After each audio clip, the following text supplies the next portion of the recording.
এক মসজিদে আসরের নামাজ পড়ছি, তো মসজিদের পাশে কবরস্থান।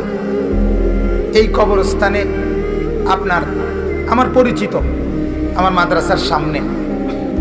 তো মসজিদের যে অজুর জায়গাটা, কবরস্থানের ওয়ালটা ঘেঁষা অজুর জায়গা।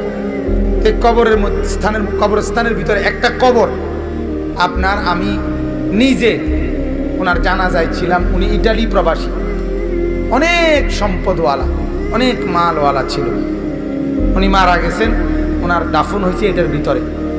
আহা, আমি দেখলাম, অনেকক্ষণ তাকায় রইলাম এই অজু করতে বসে। ওনার এই ট্যাংরা বেড়া দিয়া কবরটার মধ্যে, ওই যে ফাঁক ফাঁকওয়ালা বেড়া বানায় না, এরকম বেড়া দিয়া আপনার কবরটার মধ্যে আছে।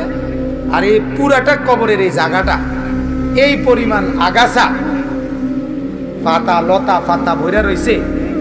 এটা দেখা আমার এতটা অনেকক্ষণ তাকায় রইলাম মনটার মধ্যে যে হায় মাওলা, এটা সেই লোক, যেই লোকের বাড়িটা এত অত্যাধুনিক টাইলসের, যে বাড়িতে একটা পাতা, একটা ময়লার টুকরা পড়তে দেয় নাই কোনোদিন।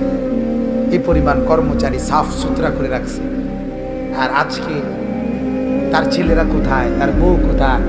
আর এই লোকের কবরের উপরে এই পরিমাণ লতা পাতায় ঘেরা। হায়, একটাবার তো কেউ দেখতেও আসে। এর নাম দুনিয়া। আমার খুব মনে হয়েছে যে হায়, এর নাম দুনিয়া। কি পরিমাণ মেহনত করছিল এই লোক। আজ তোমার কবরের এই হালাত, আজ তোমার কবরের উপরে একটা ট্যাংরা বেড়া, আর তোমার বিল্ডিং আলিশান